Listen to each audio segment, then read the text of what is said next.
Assalamualaikum warahmatullahi wabarakatuh. Kali ini saya akan membagikan informasi masalah pemberkasan yang lulus di tahap 1 ya Bapak Ibu. Jadi dari sekarang persiapan apa saja yang harus disiapkan. Nah, di sini saya akan membagikan informasinya ya Bapak Ibu seputar pemberkasan yang harus dan seharusnya Bapak Ibu lengkapi ya. Nah, jadi bagi yang belum lolos jangan berkecil hati. Saya selalu doakan Bapak Ibu bisa lolos di tahap 2 nanti ya. Pemilihan formasi itu pada bulan November ya. Jadi dari sekarang Bapak Ibu bisa mulai belajar ya, dengan melihat video-video yang sudah saya share ya di sini. Bapak Ibu bisa khususnya untuk yang PJOK ya.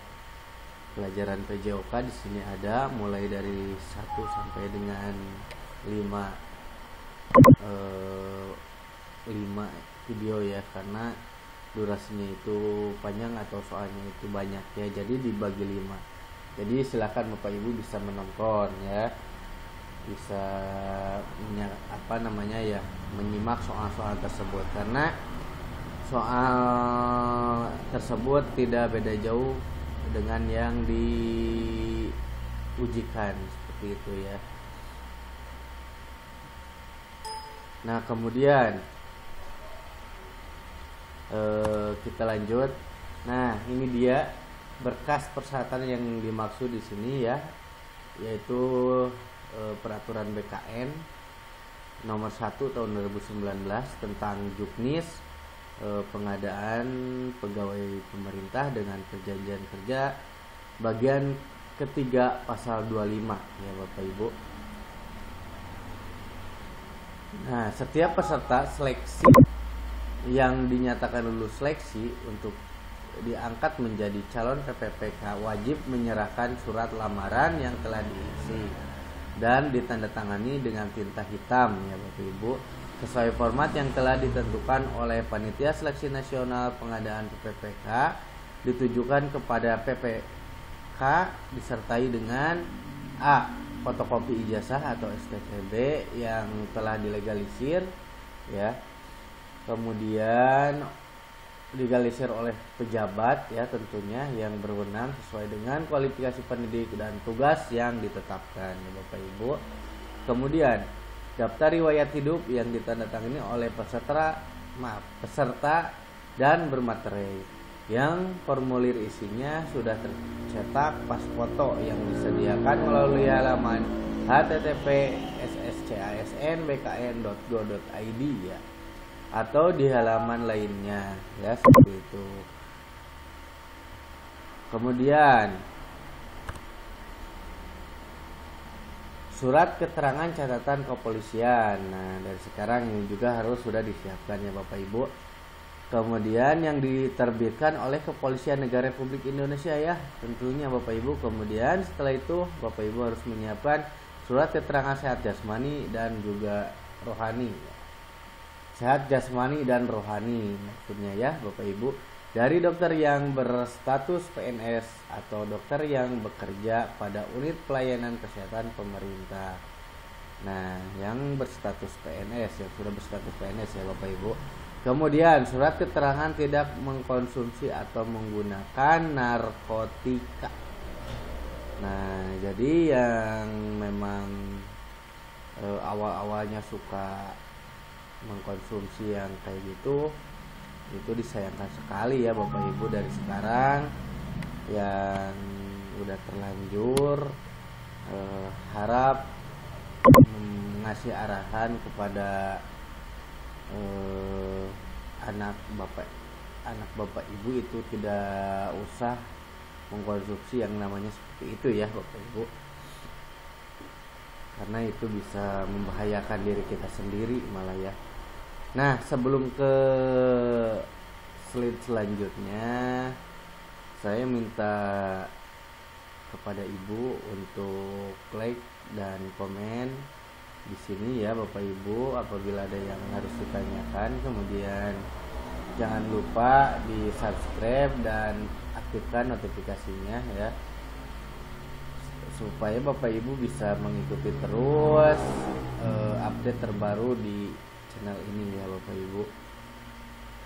Dan satu lagi, mohon dibagikan video ini ke seluruh teman Bapak Ibu supaya seluruh teman Bapak Ibu bisa mengetahui dokumen apa saja yang harus dilengkapi setelah lulus di tahap 1 ini ya Bapak Ibu. Nah, kemudian kita lanjutkan ya Bapak Ibu. Nah, kemudian surat pernyataan yang formulir isinya disediakan oleh pejabat yang secara fungsional bertanggung jawab di bidang kepegawaian. Berisi tentang, nah ini ya, berisi tentang yang harus Bapak Ibu ketahui ya. 1. Tidak pernah dipidana dengan pidana penjara berdasarkan putusan pengadilan yang sudah mempunyai kekuatan hukum tetap karena melakukan tindak pidana dengan pidana penjara 2 tahun atau lebih ya Bapak Ibu. Kemudian yang kedua itu tidak pernah diberhentikan dengan hormat, tidak atas permintaan sendiri atau tidak dengan hormat sebagai calon PNS atau PNS, PPPK, prajurit Tentara Nasional Indonesia, anggota Kepolisian Negara Republik Indonesia, atau diberhentikan tidak dengan hormat sebagai pegawai swasta atau pegawai lainnya, antara lain pegawai badan usaha milik negara dan pegawai badan usaha milik daerah ya Bapak Ibu. Kemudian yang ketiga, tidak berkedudukan sebagai calon PNS, PPPK, prajurit Tentara Nasional Indonesia atau anggota Kepolisian Negara Republik Indonesia ya Bapak Ibu. Kemudian yang keempat itu tidak menjadi anggota atau pengurus partai politik atau terlibat politik praktis ya Bapak Ibu. Kemudian jadi bagi Anda yang dinyatakan lolos tes seleksi kompetensi PPPK wajib mengumpulkan 1 ya Bapak Ibu, surat lamaran yang sudah pernah diupload di halaman SSCASN saat pendaftaran ya Bapak Ibu. Kemudian yang kedua itu fotokopi ijazah terakhir yang telah dilegalisir ya Bapak Ibu. Kemudian yang ketiga itu daftar riwayat hidup yang nanti bisa diunduh di halaman SSCASN atau akun SSCASN masing-masing. Kemudian yang keempat itu SKCK ya Bapak Ibu. Nah, SKCK ini harus dibuat di Polres ya Bapak Ibu, jangan di Kapolsek, karena yang berhubungan dengan CPNS atau ASN ya, baik itu yang sekarang PPPK, kemudian PPPK non guru, CPNS, nah itu harus membuat SKCK-nya itu di Polres ya. Nah, kemudian yang kelima surat keterangan sehat ya. Kemudian yang keenam surat tidak mengkonsumsi narkoba ya Bapak Ibu.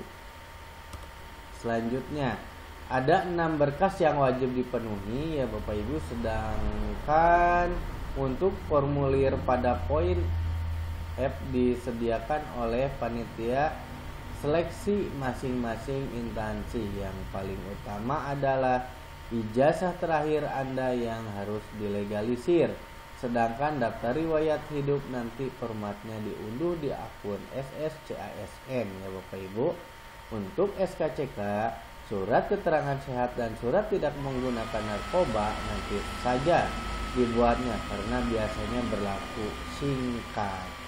Nah, jadi untuk